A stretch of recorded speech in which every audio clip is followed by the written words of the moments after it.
I want you to understand something before I begin. I'm not a storyteller.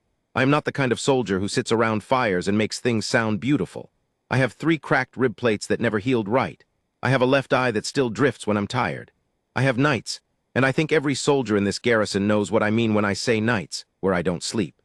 Where I lie on my cot and stare at the ceiling and my mind goes back to the Kesara corridor and I feel the temperature drop in my chest like a cooling engine. So I am telling you this plainly, as a soldier tells another soldier.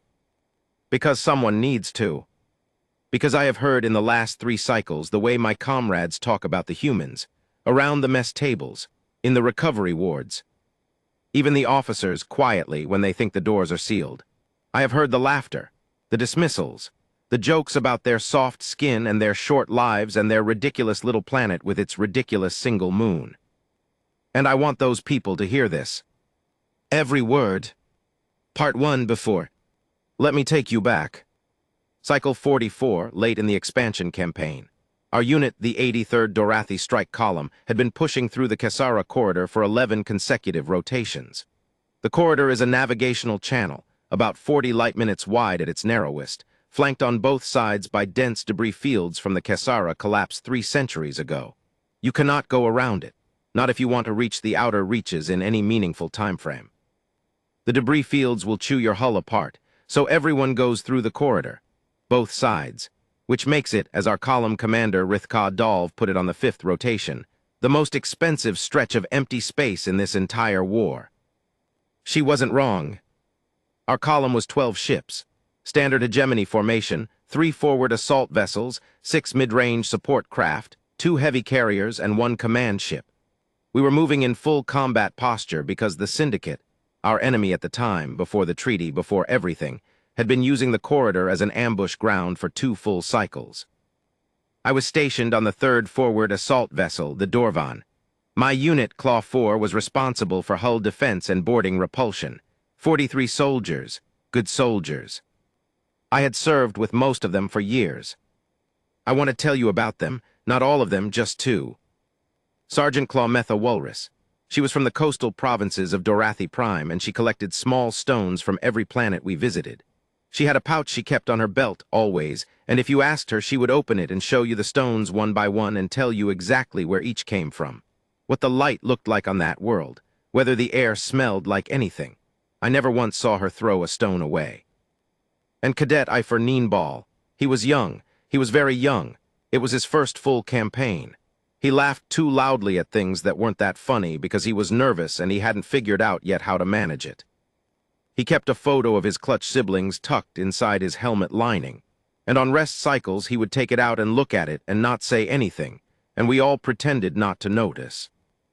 I'm telling you about them because I want you to understand what was at stake when everything went wrong. On the 7th rotation in the corridor, we received a standard resupply rendezvous signal from command. Another column was coming through from the opposite direction, the 41st Mixed Column, and we were to match speed and exchange provisions at the midpoint. Standard procedure happens all the time. Except the 41st Mixed Column was not, in fact, a Dorathi unit. What came through the corridor from the opposite end was a single ship. And it was not Dorathi, it was not Syndicate. We had never seen its configuration before. Our forward sensor arrays flagged it 6 minutes out. I remember the alert tone. Low, cycling, uncertain, which is the tone for unknown contact, which I had heard maybe 4 times in my entire career before that moment, and each of those 4 times it had turned out to be a sensor malfunction or a derelict. Commander Rithka's voice came over the ship-wide channel. She sounded exactly as she always sounded, flat, controlled, like someone reading a meal schedule. All stations, unknown vessel approaching from corridor bearing 7-1 Mark IV. Non-syndicate configuration. Non-hegemony configuration, all claws to standby posture. Do not engage. Repeat, do not engage without my signal. We went to standby. I moved my unit to the inner hull corridor adjacent to the primary airlock. Standard boarding repulsion position.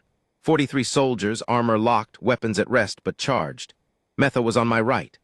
Ifer was 6 places back in the line, and I could hear him very quietly, almost below the threshold of hearing, doing that fast, shallow breathing he did when he was trying to pretend he wasn't scared.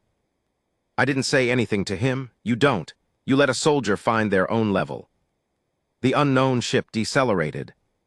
It matched our speed. And then, and this is the part that I still do not entirely have words for, even now, it hailed us. Not weapons fire, not a jamming pulse, not a mine deployment. It hailed us on an open channel, in standard galactic common. Accented, yes. Heavily accented, with hard stops between syllables and a curious flatness to the vowel tones. But standard galactic common, perfectly grammatical, perfectly clear. Dorathi vessel Dorvan, this is the Meridian Cross, registered to the Terran Federated Fleet. We are operating independently in this corridor on a resupply and reconnaissance assignment. We are aware that your column was expecting a rendezvous. We encountered your 41st column 6 rotations back and relayed your resupply coordinates to them. They are running behind schedule due to a debris field incident but will reach you within the next 4 rotations. In the meantime, we are here. We have provisions. We have fuel cells. And we understand that you are at war in this corridor, which means we understand that you are stressed and tired and possibly low on certain resources. So, we are offering a rendezvous. Voluntary. No obligation. We will wait here for your response. That was it. That was the whole transmission. I looked at Metha. She looked at me. Did they just... She started. Yes, I said. Voluntarily offer to. Yes. In the middle of a war zone. Yes. A long pause. Down the corridor, Eifer had stopped his fast breathing. He was listening, and his young face had an expression I can only describe as bewildered hope. The face of someone who has heard something so unexpected that their brain hasn't yet decided how to feel about it. Commander Rithka deliberated for 40 minutes. I know because I counted. 40 minutes of crew channel chatter that she did not shut down, which was itself unusual, because Rithka normally ran a very quiet ship. I think she understood in that 40 minutes that her crew needed to talk, that they needed to process the strangeness of what was happening. She let them. She listened. At the end of 40 minutes, she reopened the channel to the Meridian Cross. We accept your rendezvous offer, she said. You will hold your current position. We will send one vessel to match and dock. Standard protocols, no weapons hot on either side, no military personnel in the exchange zone, cargo handlers only. Agreed. A pause of perhaps 10 seconds. Then, from the Meridian Cross. Agreed. And, Commander. Yes. Thank you for not shooting at us. Rithka was quiet for a moment. The day is not yet over, she said, which was, for Rithka, practically a joke. Several of my unit members actually laughed. It was, I think now, the last relaxed laugh I heard in the Kesara corridor. They sent 4 people to the exchange. I wasn't in the exchange zone. My unit was still at standby posture in the inner corridors. But we had visual feeds from the cargo bay, and several of us watched. 4 humans. I had seen reference images of humans before, in the standard Galactic Union species compendium that every soldier is supposed to study, and most soldiers skim. They looked smaller than I expected. Not small in an absolute sense, they were comparable in height to a young Dorathi adult, but there was something about the way they moved that registered as smaller. They didn't have the broad plated shoulders we have. They didn't have the ridge structure across the cranium that signals combat experience to any Dorathi soldier. They were soft-edged, rounded. Even in their armored suits, which were quite good actually, well-fitted, articulated, clearly functional, they moved with a kind of casualness. Like soldiers who had forgotten to be tense. Or like soldiers who were so experienced with tension that they had learned to appear relaxed inside it. I would come to understand later that it was the second one. The lead human was a woman. I learned afterward that her rank was Chief Supply Officer. Her name was Yara Donahue, and she walked into our cargo bay like she walked into strange alien ships every day of her life, which I subsequently found out she did. She handed off the provisions. She checked the manifest herself, personally, against our inventory requests. She caught 2 errors that our cargo officer had made in the original request and corrected them on the spot, adding additional fuel cells that she said we were clearly going to need if you're pushing through the rest of this corridor at the burn rate your drive emissions suggest. She had been reading our engine emissions, while hailing us, while maintaining a diplomatic posture. while managing 3 other crew members. Multiprocessing, they do that. It took me a while to understand how naturally they do that. Before she left, she looked directly at the visual feed in the cargo bay, which should not have been obvious, which most non-Dorathi species would not have noticed. And she said, addressing what she clearly knew was an audience somewhere on the other side of that lens. "You're going to run into some syndicate positioning around the 7th waymarker. We picked up their signals 2 days ago. They've got 3 ships in a layered formation, not the standard spread they've learned from the corridor. Watch the high debris field on the port side. They've put something in there. We don't know what, but the mass readings are wrong." Then she turned and walked out of our cargo bay, and the 4 of them returned to their ship. Metha beside me said very quietly, "Who are these people?" I didn't have an answer. Rithka adjusted our formation based on the warning. She added a sensor sweep to the high debris field on the port side at the 7th waymarker. The humans were right. The Syndicate had placed a chain mine array inside the debris field. Passive, nearly invisible to standard scans, positioned to activate when a vessel cleared a specific coordinate threshold. If we had passed through in standard formation, at standard speed, the mines would have detonated into the middle of our column. The Dorvan would have been in the kill zone. We neutralized the array, we adjusted our approach, we passed the 7th waymarker without casualties. And I thought about Yara Donahue reading our engine emissions while hailing us, and I thought, we owe those people our lives and they don't even know it. We continued through the corridor.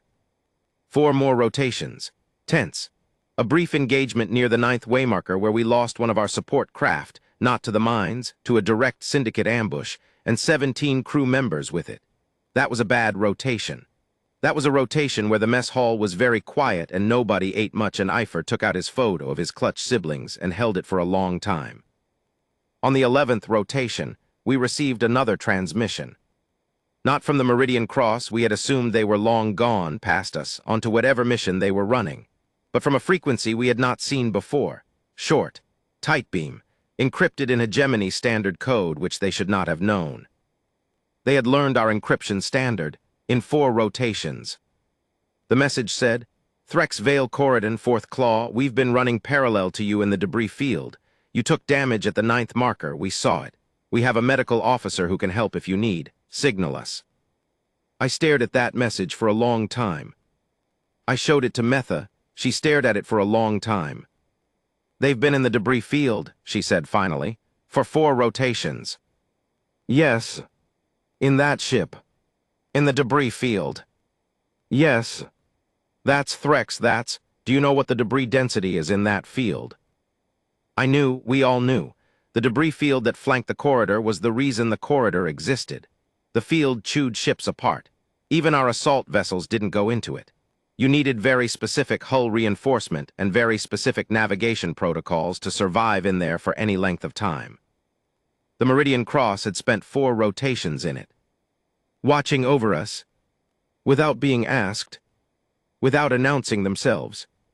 Just present in the dark in the rocks, making sure we were okay. I signaled them. Part 2, the thing that changed everything. Their medical officer's name was Soren Tab. He came aboard alone, which was already unusual. Standard protocol for any interspecies medical exchange involves at minimum 2 personnel and a security escort.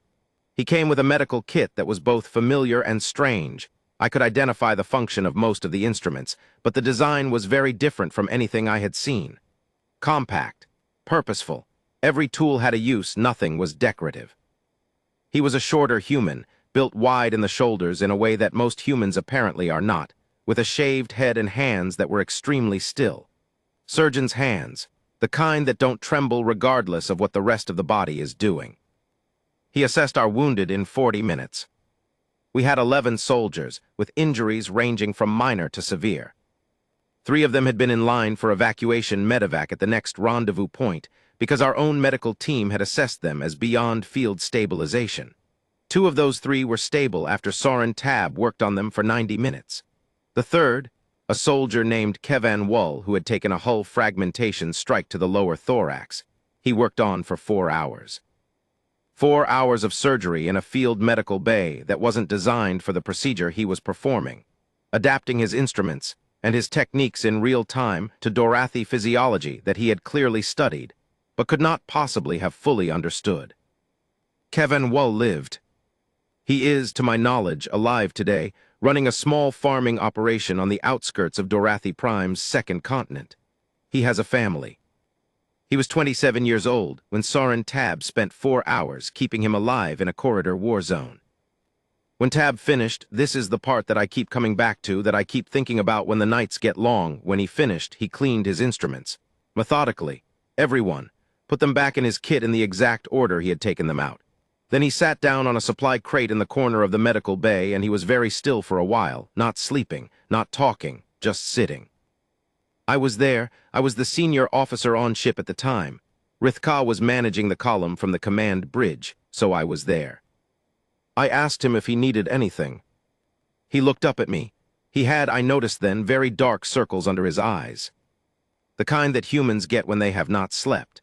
He had been in a debris field for 4 rotations on watch, and then he had worked for 4 hours without stopping, and he was tired in a way that was clearly very deep and very old.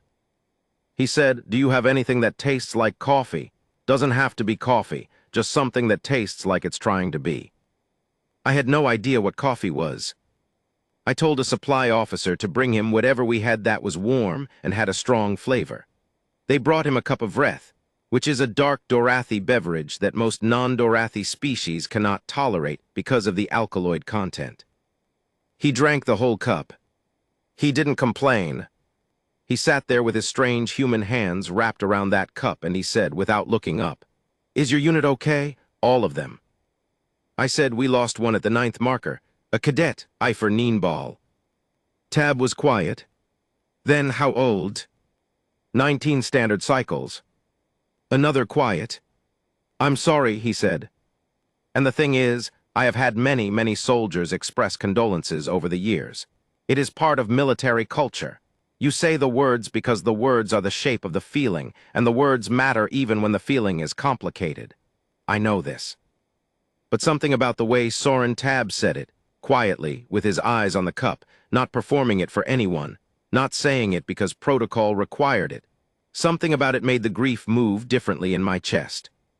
It moved like something real, like something that had weight. I didn't say anything. He finished the Vreth.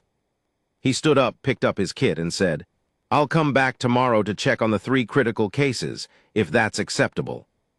I said it was acceptable. He nodded once, walked to the airlock, paused there with his back to me, and said, "You're going to get through the corridor. You're good soldiers. I've been watching your formations for 4 days, and you are genuinely good at what you do. I just wanted to say that." He left. I stood in that medical bay for a long time after he was gone. Now I want to tell you what happened on the 13th rotation. Because everything I have told you so far, the provisions, the mine warning, the surgery, all of it was prologue. The 13th rotation was the reason I am sitting here in this garrison telling this story. The reason I have spent 3 cycles trying to find the right words. The reason that when I hear my comrades make jokes about human softness and human fragility and human short lives, something happens in my jaw that takes a real effort to control. On the 13th rotation, the Syndicate found the Meridian Cross. We were approaching the final third of the corridor. Another 4 rotations and we would be through. The Syndicate, we knew, was aware of this. They had been pacing us, shadowing us, looking for an opportunity, and they were running out of corridor to make their move. The pressure on both sides had been building for days. We had 3 forward ships. They had, we believed, 6 to 8. What we didn't know, until the sensors screamed, was that they had brought in a second force from a perpendicular angle, coming through a gap in the debris field that we had assessed as non-navigable. The Syndicate had, apparently, found a ship that could navigate it. They hit us from 2 angles simultaneously. And in the first 7 seconds of the engagement, our command ship Arevon took a direct hit to its primary drive that took it out of formation and left it drifting. Rithka's ship, Rithka's crew. The column lost its command structure in 7 seconds. 3 of our 6 support craft immediately began pulling back, standard protocol, protect the remaining assets, and the 2 heavy carriers went to defensive posture. Without the command ship, Nobody had operational authority to order a coordinated response. We were 6 functional vessels against 8 syndicate ships, and we were fragmented. I was on the Dorvan. Our ship captain, Haveth, took tactical command in the vacuum. He was a good officer. He was trying. But we had never drilled for this specific scenario, and it showed. The syndicate knew it. They pushed. The Meridian Cross was behind us, between us and the entrance to the corridor. I remember thinking in the chaos of those first minutes, they're going to run. Of course they are. They are one ship, not a military vessel, no combat obligation, no reason on any level to stay. They will run. Any reasonable being would run. I was wrong about what they did. But I was not wrong that they moved. The Meridian Cross moved. Just not away. I have reviewed the sensor logs of that engagement many times in the cycles since. Many, many times. Each time I watch the tracking data of what the Meridian Cross did in those 42 minutes, I see something different that I missed before. Some new angle of it. Some new decision that was made in a fraction of a second that I did not fully understand on previous viewings. Let me try to describe it. The Meridian Cross was, as I said, a resupply and reconnaissance ship. It was not a warship. It had a smaller profile than our assault vessels, lighter hull reinforcement, weapons systems that were designed for deterrence rather than sustained engagement. 4 crew members, and whatever additional personnel they were carrying that we didn't have a full count on. Here is what they did with that ship. They came forward. Not at full speed. They were precise, deliberate, which meant they had planned something at least in outline in the seconds after the engagement began. They angled to come in between the Syndicate's 2 attack forces, which was, I want to be clear about this, a position that placed them in simultaneous targeting range of both flanks. There was no defensive logic to that position. A defensive ship does not place itself between 2 enemy forces. A defensive ship finds cover or retreats. They placed themselves there on purpose. And then they started transmitting. Not weapons fire, transmission. But not a hail, a broadcast, wideband, open frequency in Syndicate standard, which they also apparently spoke, and which I am told they speak with a remarkably authentic accent. I have read the translation of what they broadcast. I want to read it to you now. Syndicate vessels. This is Chief Commander Sable Vance of the Terran Federated Fleet Vessel Meridian Cross. I am transmitting on open channel in your standard frequency so that there is no confusion about what I am about to tell you. You are engaging a Dorathi column that has a wounded command vessel. You believe this gives you a tactical advantage. You are correct, it does. However, I want to draw your attention to the fact that there are now 14 Terran vessels in this corridor. They have been distributed through the debris fields at intervals over the past 11 rotations. If you continue this engagement, those vessels, which have been patiently watching and recording everything that has happened in this corridor for 11 rotations, will become active participants. I want to be honest with you. I don't particularly want that to happen. I think today has already produced more casualties than this corridor is worth. I think you probably feel the same way, because you are soldiers and not administrators, and soldiers generally understand when a calculation is not in their favor. The calculation is not in your favor. Stand down, withdraw to the entrance of the corridor, and we will consider this engagement concluded. The Dorathi column will proceed. You will proceed. Nobody else has to spend the night in a medical bay. You have 90 seconds. 90 seconds of silence on every channel. I was on the Dorvan's bridge by then. I had been called up when the engagement began, and I watched the Syndicate formations on the sensor display. 8 ships. Weapons hot. They had us. They absolutely had us. I watched them, and I thought there are no 14 Terran vessels in this corridor. There cannot be. We would have detected them. But the Syndicate didn't know that. And Sable Vance knew they didn't know that. And Sable Vance had said it with exactly the right tone. Not boasting, not threatening. The flat, factual tone of someone reporting conditions. Here is the weather forecast. Here are the enemy positions. Here are 14 ships in the debris fields. Matter of fact, completely calm. The tone of someone who does not need to perform confidence because they have it in excess. At 87 seconds, the Syndicate formation began to shift. At 93 seconds, they were withdrawing. At 140 seconds, they were gone. The meridian cross held its position between the two flanks, the most exposed position in the entire corridor, for every single one of those 140 seconds. Not moving, not retreating, engine signatures steady. One ship, bluffing 8, holding the center. Haveth looked at me after the syndicate withdrew. He had an expression I did not know how to read at the time. I know now that it was the expression of someone who has just realized that their model of the world is inadequate. He said quietly, "Were there 14 ships?" I said, "No." He said, "How do you know?" I said, "Because if there were 14 ships, they would have been in the debris field with the Meridian Cross for the past 11 rotations. And the Meridian Cross is a 4-crew resupply vessel. There is not room in that ship for enough pilots to crew 14 additional vessels." Haveth stared at the sensor display where the syndicate formations had been. He said, then yes, yes, with nothing. With one ship and a voice, I said, yes. Haveth was quiet for a long time.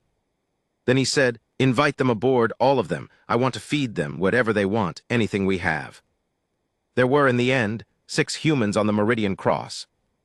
Yara Donahue, the supply officer, Soren Tabb, the surgeon, and 4 others. A navigation specialist named Kel Farah, who had apparently been the one threading the Meridian Cross through the debris field for 11 rotations. An engineer named Priya, who nobody called anything but Priya, and who had apparently kept the ship's systems functional through 11 rotations in conditions that should have been fatal to their hull. A communications specialist named Dag, who had been the one learning our encryption standard in 4 rotations, and Sable Vance. Commander Sable Vance. She was not what I expected. I don't know what I expected. Someone larger, maybe. Someone who moved with the deliberate weight of someone who knows their own reputation. Someone who was aware of what she had just done and showed it. She was middle-aged by human standards. Quiet. She had a way of being in a room that was not absence. She was clearly watching everything, registering everything. But that was also not performance. She shook my hand, a human greeting custom, their version of a claw touch, and she did it the right way, which meant she had read up on Dorathi greeting customs and she had practiced the grip. She said, "You're wounded, are they stable?" I said, thanks to Dr. Tabb, yes. She nodded once, looked toward the medical bay. And for just a moment, a brief moment that she pulled back from immediately, I saw something in her face that was not the commander. Something that was tired. Something that carried weight that did not have military rank on it. She said, good. Just that. And then she found a seat in the mess hall, next to Kel Farah, and she ate what we served her with the focused attention of someone who is very hungry and is finally allowing themselves to stop long enough to eat. I sat across from her. I want to tell you this next part exactly as it happened, because this is the part that I think matters most. This is the part that I think every Dorathi soldier needs to hear. I said, Commander, there were not 14 ships. She looked at me, no surprise, no defensiveness. She said, no, there were not. I said, you placed your ship in the center of an active engagement zone to deliver a bluff. She said, I placed my ship in the best position to be heard clearly. Volume, she said, is a function of proximity. I said, you could have died. She looked at me for a moment. Then she said, yes, we could have. And your crew? Yes. You chose that for us, for a column that isn't yours, for soldiers you had no obligation to. Sable Vance looked down at her food. She moved something around on the plate, then she looked up. She said, in your military tradition, the Dorathi tradition, you have a concept. The Veil Dora, the Shield Bond. The idea that when you have witnessed someone's vulnerability, you have entered into a responsibility toward them. That the witnessing creates the obligation. I stared at her. She said, we've been parallel to your column for 11 rotations. We watched you lose a ship at the 9th marker. We watched you lose Cadet Neenball. We watched your medical team struggle. She paused. We were watching, which means we were witnessing. And in our culture, it doesn't have the same name, but it is, I think, the same concept. You don't get to watch something and then walk away. The mess hall was not loud. It was never loud on a military ship. But it felt in that moment like it became very quiet, like the quiet was a thing with depth. I said, you know our philosophical traditions. I know that your philosophical traditions and ours are older than the languages we're currently using to discuss them, she said. And I know that the things that are old enough in a species tend to be things that are true. I thought about Ifer Nienbal, 19 years old, his clutch sibling's photo tucked in his helmet lining. The helmet that was now in a supply crate in the Dorvan's cargo bay because there was nobody to return it to yet. I said he was 19. Vance said, I know. You knew about him specifically. Tab told me. He monitors the feeds, it's a habit, he says. He noticed Ifer. I said he was scared. He laughed too loudly because he was scared. Vance said, that's not a bad way to be scared. A long pause. I said, why did you come into this corridor? A resupply mission that routes through an active war zone. Why? She was quiet for a moment. There are 3 colonies in the outer reaches, she said. Small, none of them military. Families, mostly researchers, some farmers. They need supplies. The regular supply routes are compromised because of the war. So, a pause. Kel threaded us through the debris field when the corridor wasn't safe, and we went through the corridor when the debris field wasn't necessary. We've been making this run for 8 months. I stared at her. 8 months. Running supplies through an active combat zone. Using the debris field as a hiding place when the corridor was too hot. For farming communities and research stations that no military commander would consider worth the risk. For strangers, here is what I want you to understand. I have been a soldier for 22 years. I have served with Dorathi who were decorated, celebrated, legendary within our forces. I have witnessed acts of extraordinary courage. I have seen soldiers hold positions they should have abandoned. I have seen officers make decisions in seconds that saved hundreds of lives. I have seen bravery that stopped my breath. But I had a framework for all of that. I understood it. It fit inside a logic I had been trained in, lived in, breathed in for 22 years. The logic of unit loyalty, of strategic necessity, of the military bond that transforms a group of individuals into something that functions as a single organism under pressure. What these 6 humans did in the Kesara corridor did not fit inside that logic. Because they had no unit loyalty to us, no strategic necessity, no bond. They had a concept, and maybe a word, maybe not even the same word we use, about what it means to witness something, about what witnessing obligates you to. And they had a way of being afraid. Because they were afraid, I know now, I could see it in Kel Farah's hands when he talked about the debris field, in the dark circles under Tab's eyes, in the way Priya the engineer ate with the speed of someone who has been running on adrenaline and not much else. They had a way of being afraid and continuing anyway that was so matter-of-fact, so undramatic, so quiet, that I almost missed it. Almost. We came through the corridor 3 rotations later. The Meridian Cross came through with us, beside us. Not behind, not in the debris field, beside us, in formation, as if they had always been part of the column. When we cleared the corridor exit, there was a brief moment where all the ships in the column acknowledged each other through signal. A Dorathi tradition, a survival confirmation, all vessels present. The Meridian Cross added their signal. I don't know if they knew what it meant. I don't know if Sable Vance had read up on that tradition too. But their signal was exactly right. Timing, frequency, pattern, exactly right. Metha, standing next to me at the bridge display, said quietly, they've been watching us for 11 rotations. Yes, I said. They learned how we talk to each other. Yes. She reached into her pouch. She took out one of her stones, a dark, rough-edged one that she told me later was from the coastal cliffs of Dorathi Prime, her home province, a stone she had carried since her first campaign. She held it for a moment. Then she walked to the communications station and asked the operator to open a channel to the Meridian Cross. When the channel opened, she said, "This is Sergeant Claw Metha Walrus of the Dorvan. I am not good at formal things. I'm not going to do a formal thing. I just want to say I collect stones from everywhere I go, every world. And a pause. She cleared her throat. I want to add a stone from your world someday. When this is over, if that's possible, I want to do that."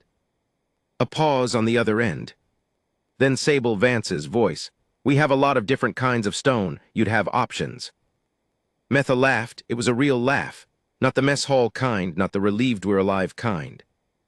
The kind that comes from somewhere deeper. Epilogue, why I am telling you this. Here is what I want to say to every soldier in this garrison, to every Dorathi who has made those jokes, who has laughed about human softness and human brevity and human fragility. The humans are fragile in the way a blade is fragile, which is to say, in some ways, under some pressures, yes, and in other ways, in the ways that matter most, they are not fragile at all. They have short lives. They know this. They have looked at that fact, at the shortness of what they have, and they have decided that what they do with it matters enormously. I do not think you can fully understand what a human is until you understand that they are making choices against a clock that runs faster than any other species in the Galactic Union. And with that clock running, they chose to spend 11 rotations in a debris field watching over a column of strangers. They chose to bring provisions to a war zone. They chose to hold the center with a bluff and 1 ship against 8. They chose to spend 4 hours keeping Kevin Wull alive. They chose to learn our encryption standard, our greeting customs, our signal protocols, our philosophical traditions. They chose to do all of this without announcement, without credit, without even the expectation of credit. And then they asked if we had anything that tasted like coffee. I think about Sable Vance.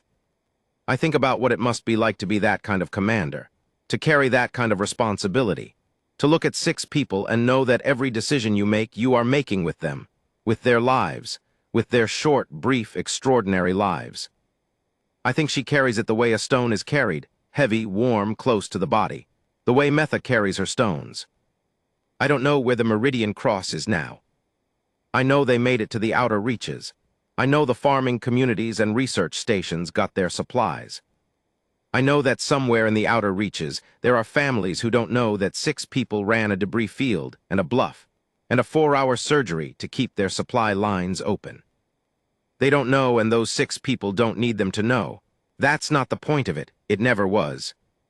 The last thing Soren Tab said to me, when he left the Dorvan after checking on his surgical cases. He stood in the airlock, his kit in his hand, and he said, "Kevin Wull is going to need to take it easy for about 30 rotations. Dorathi healing rates are good, but that wound was deep. Make sure someone tells him." I said I would. He turned to go. I said, "Tab." He looked back. I said, "Why medicine? Why did you choose it?" He thought about this for a moment. Genuinely thought about it, the way he did everything carefully without performance. He said, "Because I couldn't stand watching things stop that didn't have to stop." He went back to his ship. When you make those jokes, I want you to think about that sentence. Because I couldn't stand watching things stop that didn't have to stop. I want you to think about 6 people in a debris field for 11 rotations. I want you to think about Kevin Wull, who is alive today, running a farm, because of 4 hours in a field medical bay. I want you to think about Metha's stone collection, and the stone from a human world that she wants to add to it. I want you to think about what Veildora means, the witnessing, the obligation, and the fact that a species we had never met had the same concept. Maybe a different name, the same concept. And then I want you to consider the possibility, seriously, as the soldiers you are, as the thinking beings you are, that you have been wrong about them. Not wrong in the way that is embarrassing. Wrong in the way that matters. Wrong in the way that you should correct. Before you have the chance to find out, the hard way, what it means to need them. I don't have a formal ending for this. I told you I wasn't a storyteller. I'll just say this. The Kesara corridor is 600 light minutes long. We were in there for 13 rotations. And the most dangerous, most capable, most quietly extraordinary thing in that corridor for all 13 of those rotations was a resupply ship with 4 crew members and a surgeon running supplies to farming communities, threading a debris field, watching strangers and choosing, every rotation, every day, every hour not to look away. Don't make me laugh about that. Don't.